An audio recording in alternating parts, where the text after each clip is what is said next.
Bem, a gente passou por um momento aí de ondas e gráficos alarmantes sobre o contágio do Covid, certo?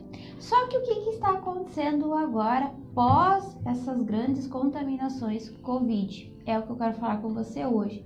Extremamente aumentos de pesos, pessoas que durante o contágio do Covid acabaram emagrecendo 5, 10, 15 quilos, porém, algum tempo depois, nesse momento, vem adquirindo e aumentando o peso drasticamente e muitas pessoas estão desesperadas, o que fazer? Eu encontro diariamente pessoas na rua ou até mesmo em consultórios falando: Nutri, o que eu faço? Eu estou com muita fome, eu preciso de alimentos com alto índice glicêmicos, eu preciso consumir alimentos para saciar a minha fome. Bem, para você entender então um pouco desse processo, por que acontece isso? Durante o contágio do Covid, de acordo com alguns sintomas e intensidades, a pessoa vai precisar tomar medicações. E essas medicações geralmente têm e possuem corticoides. Esse corticoide, além de trazer malefícios para seu trato gastrointestinal, que é o seu intestino, às vezes vai acontecer uma diarreia ou sintomas paralelos, vai trazer a consequência também pós alguns dias, geralmente 15 dias, ou 30, 60, até 6 meses, fica atuando aí no organismo, dependendo da pessoa, o excesso de peso, que é o edema corporal e até mesmo esse inchaço, essa retenção de líquidos. E o corticoide ainda nesse processo todo, e não só ele, somado a outros medicamentos fortes, pode influenciar a questão renal. Então, influenciando tanto a questão renal quanto o fígado, vai influenciar diretamente aonde? No peso, no edema corporal. E o edema e excesso de peso que eu quero mencionar aqui é proveniente de uma inflamação, e essa inflamação é a gordura visceral, é a gordura corporal, é a inflamação que vai gerar então um estrondo aí no seu organismo, bem como no peso. Então, resumindo tudo isso, quero dizer para você que além do seu fígado estar debilitado, para quem passou por esse processo pós-Covid, que está às vezes já recebeu alta, está tudo bem, mas toda pessoa que esteve com o contágio do Covid tem sequelas pós, todas, desde um sintoma mais leve quanto mais grave. Um exemplo que a gente pode tomar bem forte aqui, quero mencionar, é problemas com o fígado, que vai fazer uma digestão um pouco dificultosa, na qual, por exemplo, você vai comer um alimento salgado, frito ou com uma gordura, ou até mesmo um chocolate mais concentrado, uma preparação, sobremesa, você vai sentir diferença.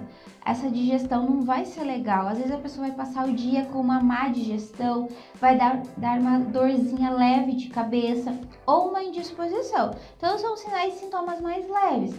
Já outros casos, além de gerar uma anemia, pode gerar uma questão de falta de produção adequada do ácido ali, que vai ser proveniente do fígado, que vai ser enviado para a vesícula biliar, então vai ter algumas complicações, bem como má digestão, bem como mencionado, aumento de edema corporal e toda a questão do trato gastrointestinal, que é o seu intestino, acabando não conseguindo ir ao banheiro evacuar com frequência e assim por diante. E nesses casos também, uma das piores complicações é o rim, que às vezes não vai conseguir filtrar toda a questão aí de líquidos corporais, toda a questão de ingestão, então de água também, se você não está no nível adequado, e vai fazer essa retenção de líquidos. Consequentemente, também outro ponto bem alarmante é a questão da circulação. Então, a circulação em membros inferiores, como as pernas e os pés, podem começar a formigar, uma queimação no solado do pé, pode ter também então dores, uma canseira extrema nessas regiões dos pés, das pernas. A pessoa não consegue nem que alguém encoste nela porque vai doer. Então, cuidado com esses sinais e sintomas aí. E ainda a gente tem no processo muita perda de massa muscular. Então, se a pessoa já fazia exercício físico, já é difícil e que acaba perdendo toda a massa magra, que é músculo, imagina quem nunca faz um exercício físico, nunca fez. Como que fica, então, o organismo debilitado dessa pessoa?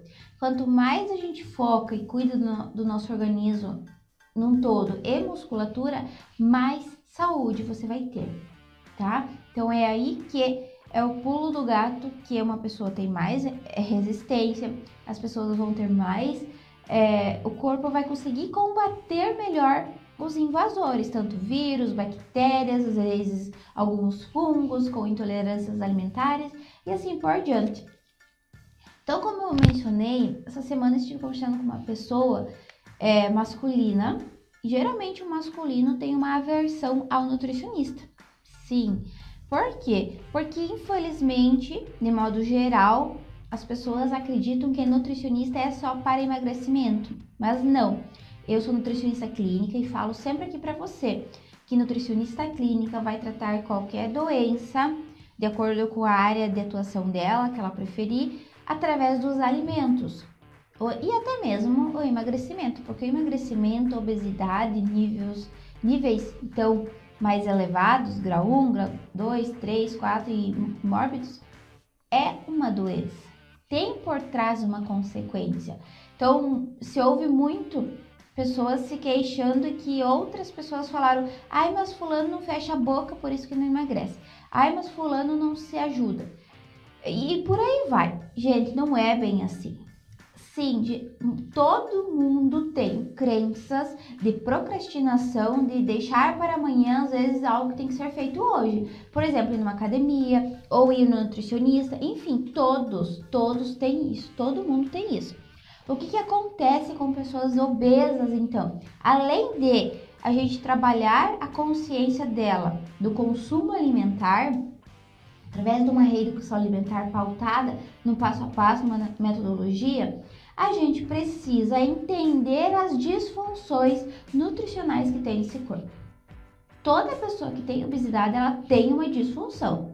Ou tem um hipotireoidismo, ou tem uma compulsão alimentar, ou tem uma ansiedade, ou tem uma frustração que acaba descontando na alimentação, que são partes comportamentais, ou tem uma síndrome do ovário policístico, ou tem uma endometriose no caso das mulheres, no caso dos homens tem alguma comorbidade como diabetes, hipertensão. Então, geralmente, quase 100% dessas pessoas têm uma comorbidade por trás.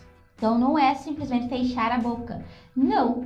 Quantas pessoas com obesidade que você já ouviu com anemia, que é baixo ferro sanguíneo, que vai influenciar toda a oxigenação do seu organismo, bem como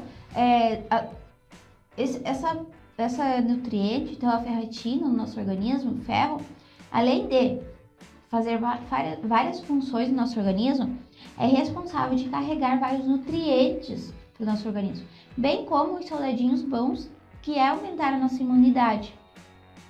Então, muito cuidado, tá? Muito cuidado. Se você tem algum problema disso tudo que eu falei, busque um profissional capacitado, com certificação, porque toda pessoa que tem um certificado, ela passou por um processo de conhecimento, de estudo, de pesquisa de anos. Às vezes 4, 5, 6 anos, 10 anos para quem é profissional e é professor ou professora e que ainda está atuando. Então, constantemente tem que estar a par das pesquisas da ciência. Não para quem faz algum cursinho ou de final de semana que a gente fala e acaba saindo atendendo ou mencionando coisas errôneas por aí, tá? Então, não é essa pessoa que tá errada, é você, que às vezes acaba indo pelo custo de algumas coisas ou tratamentos e acaba custando caro depois, tá?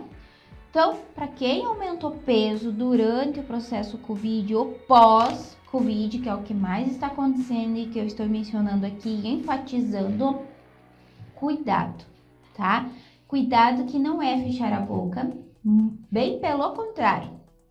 É você saber quais são os alimentos certos para a inflamação corporal, quais são os alimentos certos para mascarar essa sua fome, porque o seu corpo está com fome tanto emocional quanto fome física, decorrente do tratamento que você precisou passar. E claro, cuidar de quais são os alimentos adequados para te ajudar no processo de eliminação desse inchaço e melhorar a sua circulação sanguínea. Então, como o nome já diz, é a circulação, sim, do seu sangue, porque isso é preciso para melhorar toda a função e disposição do seu corpo. Quando a gente não tem disposição, que tem dores, começa a doer as articulações, começa a doer a pele, como mencionei, começa a doer tudo.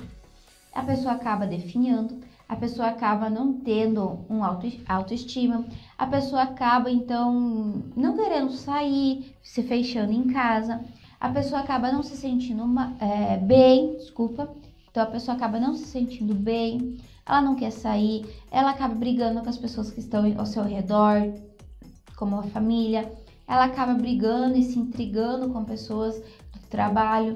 Então, cuidado, gente, tá? E qual é a solução para tudo isso? Obviamente que se eu falar aqui é de uma forma genérica.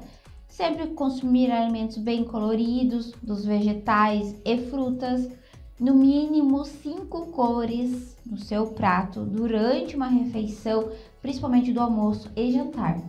Mas quais são os alimentos então coloridos que você vai precisar consumir? Somente com uma consulta nutricional. Por quê? Enquanto, por exemplo, uma pessoa pode consumir laranja, que é extremamente boa para o nosso organismo, para a imunidade, rica em vitamina C, às vezes outra pessoa com problema gastrointestinal não pode consumir. Então, por isso que a gente fala, tudo é saudável e tudo pode ser uma droga ou um malefício para o nosso organismo se não saber consumir. Por isso que na reeducação alimentar a gente não vai proibir de você consumir aquilo que você mais gosta. Às vezes uma pizza, um X, um doce, uma sobremesa. Mas sim você vai aprender a comer na hora certa e a quantidade certa. É assim que acontece também na vida dos portadores de diabetes. Muitos, infelizmente, acreditam e convivem com o mito de que portador de diabetes não pode consumir nada de doce. Obviamente que quanto mais evitar, melhor vai ser. Só que, quando você aprende a contagem de carboidrato, aprende a ter uma reeducação alimentar no diabetes, você vai aprender a ter liberdade. Se você quer consumir ali 1, 2 laranjas, 3, todo portador de diabetes sabe que toda fruta, todo alimento se transforma em glicose no nosso sangue, na nossa corrente sanguínea. Então, indiferente do que vai comer, precisa saber qual é a quantidade de glicose ou índice glicêmico desses alimentos. Então, por isso que eu enfatizo muito aqui que a reeducação alimentar vai te ajudar nesse processo de te ajudar a ter liberdade com os alimentos, ter liberdade com o que você precisa almejar, tanto emagrecimento quanto controlar a diabetes, e nesse sentido, tá? Se você caso fez sentido para você o que a gente falou hoje, entre em contato conosco lá no Instagram, nutri.mentora Gislente. Então, segue lá nossas redes sociais, tem muito conteúdo todos os dias, tá bom? Então, um forte abraço, se cuide com tudo isso que eu falei hoje, foi uma parte mais teórica, mas se você está compromissado, ou se você é aquela pessoa super, hiper, mega compromissada, você pegou os gatilhos e dicas que eu falei aqui hoje para você cuidar do seu peso, se cuidar pós-Covid, de um tratamento e, claro, para essas pessoas hiper compromissadas com a sua saúde, elas sabem qual atitude vai tomar a partir de hoje. Forte abraço, até logo, tchau, tchau.